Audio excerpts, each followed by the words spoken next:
Welcome to Your Wellness MD podcast. This is where family physician and wellness expert Dr. Daniela Steyn and her life coach sister JB share holistic solutions for your everyday health and wellness challenges. We explore the connection between a healthy body, mind, and soul, and share tips that will enable you to thrive. Thanks for joining us today. Good day. This is JB, ready for our next podcast, and my sister. Hi, from Dr. Daniela Steyn. I'm really excited to be with you today. We're going to chat about something that we all have to go through, and that is dealing with disappointment.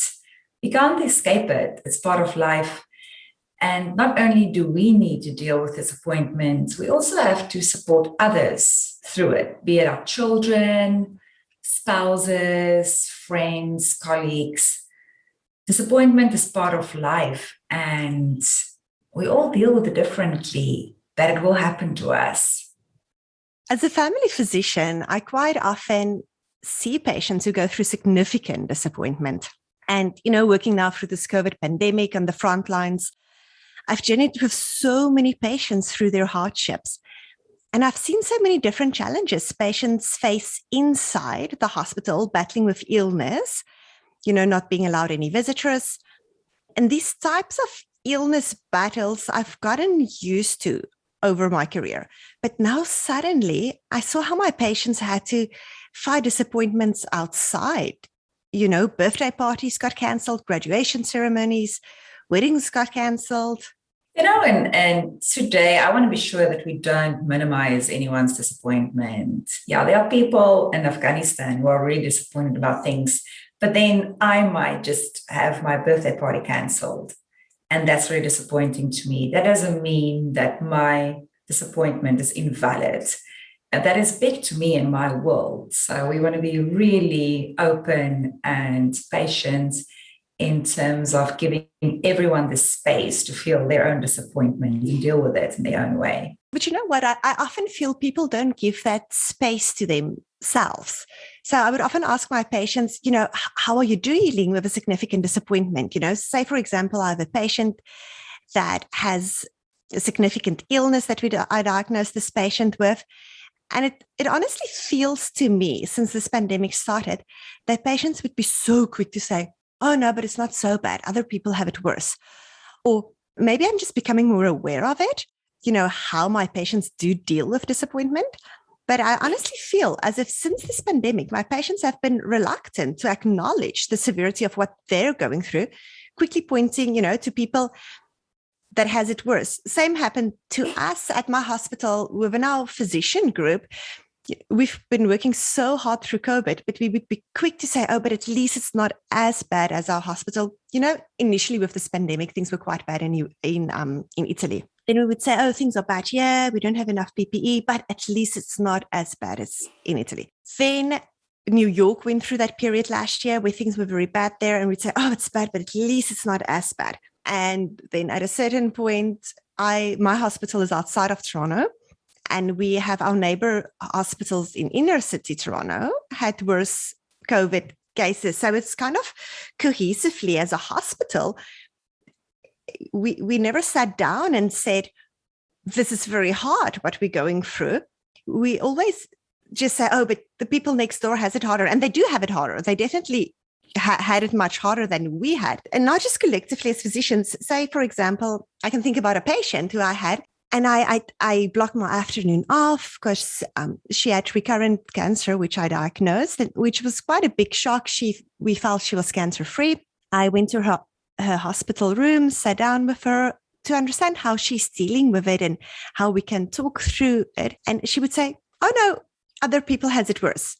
I'm good, But her diagnosis is still devastating. It's a life-changing event to her in her life. It's her world that's turning upside down.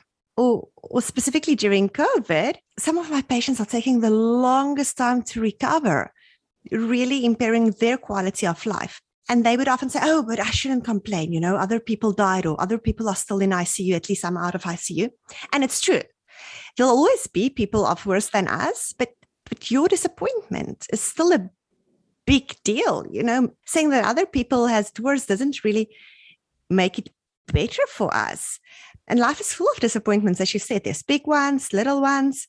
When you drop an ice cream on the floor, it's a disappointment. The fact that you've survived worse things doesn't minimize the fact that you don't have an ice cream anymore.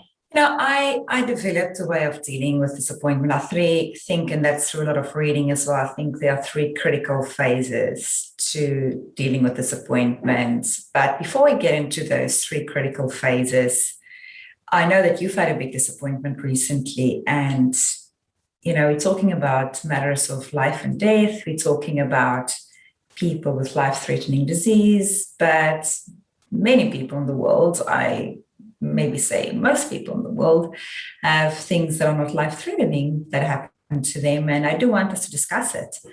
You had this big disappointment about your triathlon race very, very recently. Will you please share that with our listeners and just give a little bit of background why it was such a big deal to you, to contextualize it? Okay, so I do triathlons.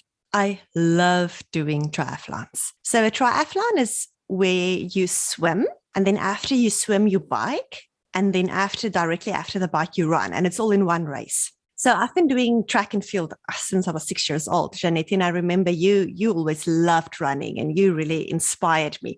So you would get up first thing in the morning and go for a run, and tag.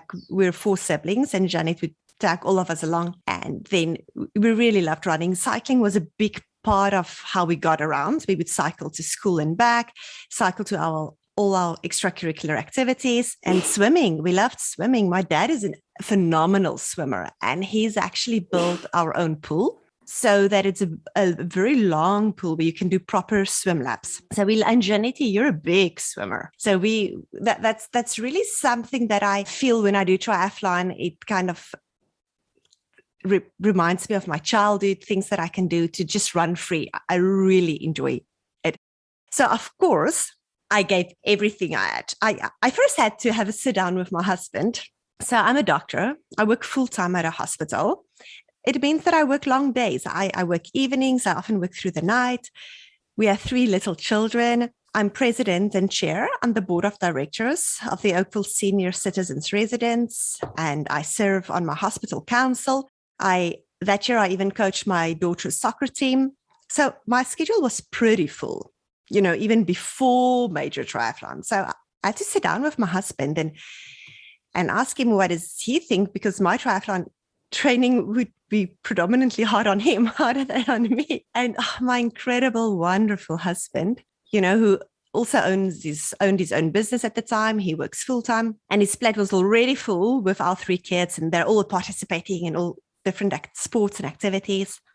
My husband graciously committed to supporting me to make my triathlon dream a reality. So it was August 2019 when I qualified for the World Championships triathlon, and I started training right away. I signed up with a coach, Cindy, from Cindy Lewis Pro Team. Then the World Championships of August 2020 got cancelled. It was so sad, but I didn't acknowledge it as a disappointment, at the time, because yet again, so many people had it worse. The Olympics got cancelled. People who earn an income through their sports had their events cancelled. So I definitely didn't allow myself to mourn my loss. And everyone who knows me I'm an eternal optimist. I can find a silver lining in the worst hurricane. So I just kept training.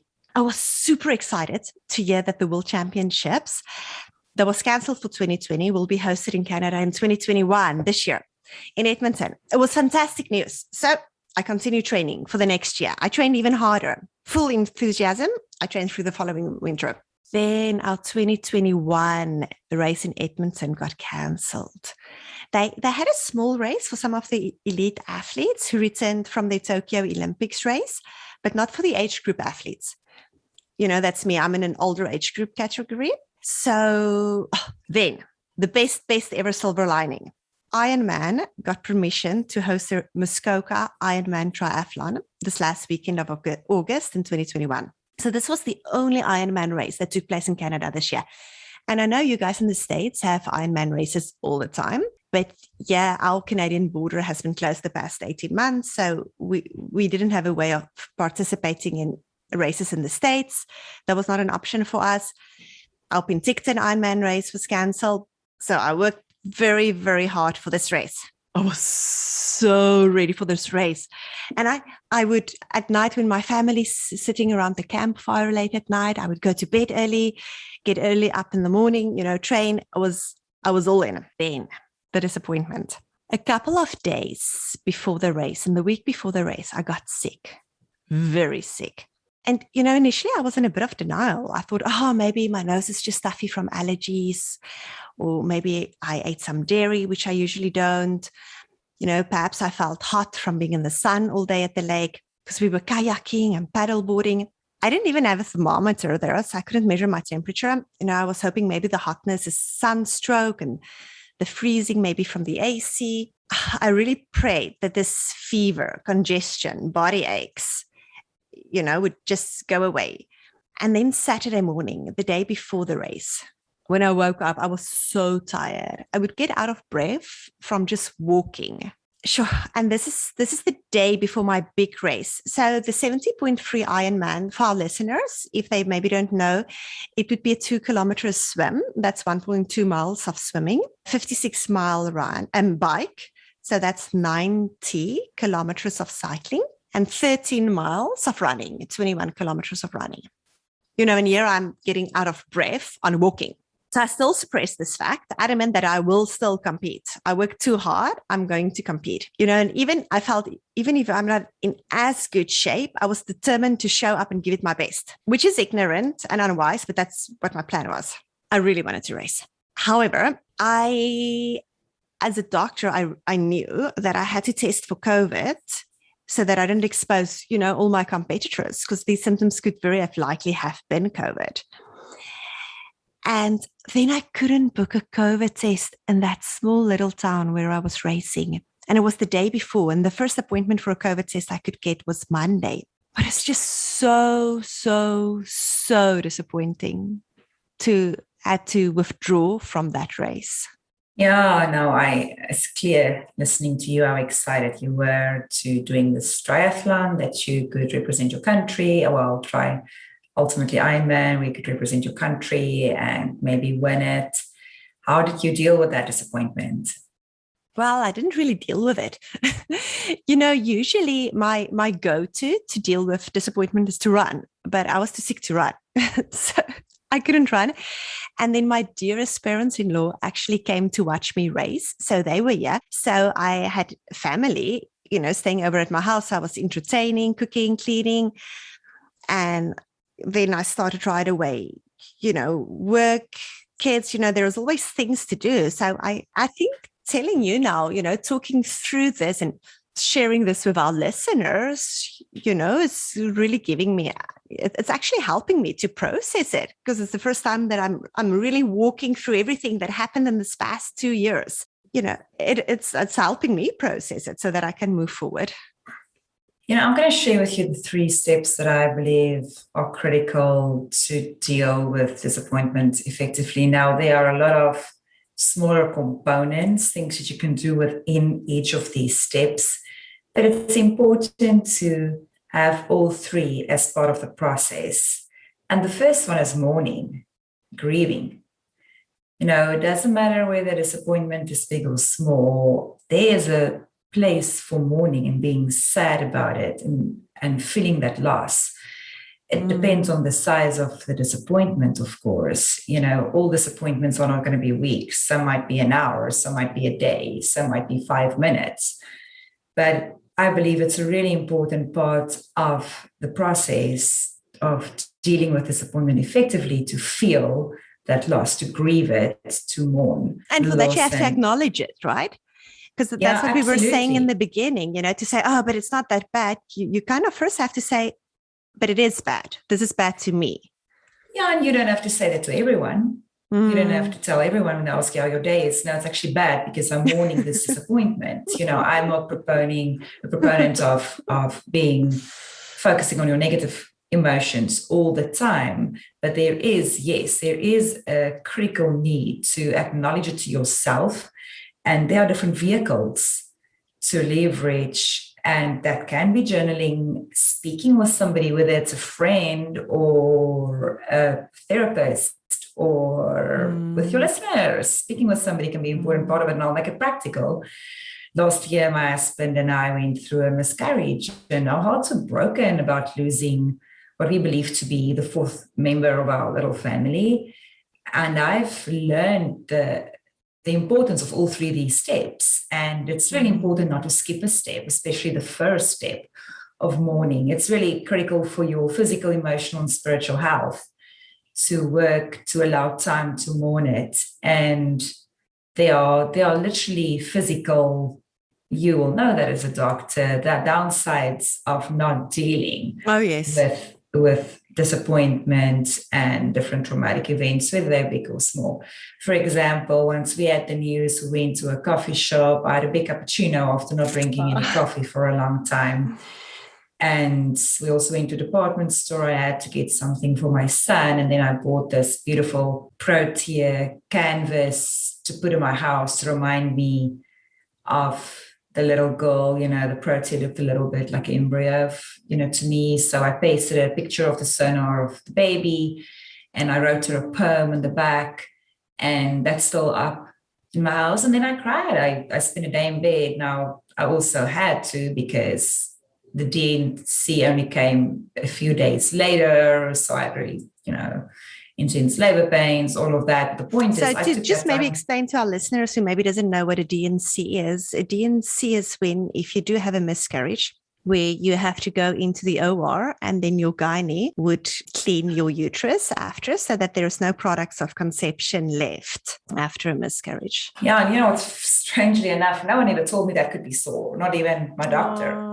That you can actually start going through labor as your body tries to, get rid of what is used to be human life and now not. But the bottom line is, those were just a couple of things we did, but I dealt with it. Yeah, I'm still sad about it, but I'm not mourning it. I don't feel it's sad and it's having a negative impact on my life, because I've dealt with it by mourning that. And I remember how I grieved it. And then I think the really other second critical step in the process of dealing with this disappointment that's been proven many times over by many scientists over the years is the impact of gratitude. So within your process of dealing with disappointment, it's absolutely critical to ensure you practice gratitude. Now, depending on what your disappointment is, doesn't mean it needs to be the first thought. You can mourn first, grieve first, but within the process of dealing with this disappointment, it is important to get to the point of gratitude. And for us living in the Western part of the world, there's always something to find to be grateful for. A lot of things, because most of us have running water, most of us aren't being persecuted for our faith or our opinions or political party. There are just a ton of things to be grateful for, but that is a really critical component, and being deliberate about that. I've got this thing of saying thank you for 3 things in the morning.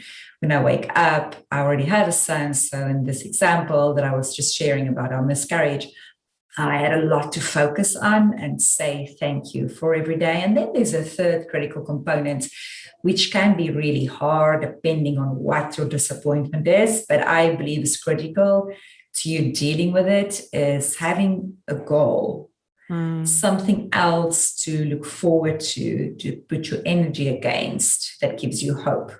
And that can take many forms. But one of the ways that many people deal effectively with a lot of trauma, if you go and you look at what people did during wars or doing during wars, and when there's a lot of hardship, is helping others. So that can be part of that goal, helping others. Now, it depends on what your disappointment is. But for example, I can deal something else, I can share something else, is sometimes these are not linear. I would say most of the time, this is not a linear process. So it's not, first I grieve, then I'm thankful, and then I need to find a goal. Now, you should ensure that you at least cover those 3 components of dealing with disappointment, but it's not always linear. I'm going to mention my divorce in my 20s. Yeah, that was probably the biggest disappointment of my life. And I grieved for a long time. It was about a year in after my divorce. At some point, my mom said to me that there's something wrong. It's been a year. And I mean, she meant well, of course.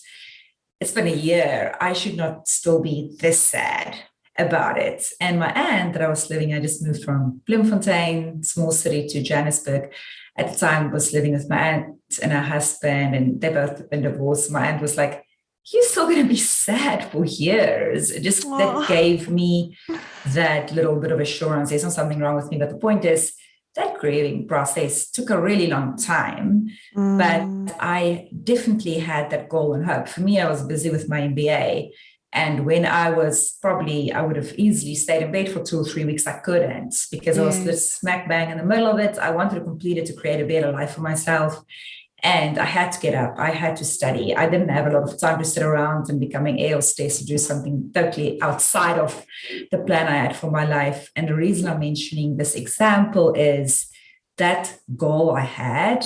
I mean, I was forced in a way to continue with that goal, but that gave me that hope, and it gave me that structure to deal effectively with that disappointment. And so your MBA that you're referring to, so that's a master's in business. So that's a degree that you did outside of your full-time work. So you were working full-time and then you were studying after hours to complete this master's in business. Absolutely, yeah. So between 5:30 and 10:30, 11 at night, I don't have time to feel too sorry for myself. And no binge watching Netflix. So there was actually, I think, my saving grace, to be honest, because otherwise I don't know what I would have done, but something crazy most likely. But the point is, it was really super helpful to have a goal or something specific to hope for. And I mentioned the example of volunteering, helping somebody else very deliberately, because if the pain is really severe, that is oftentimes the best cure, to have a goal that revolves around other people, helping other people.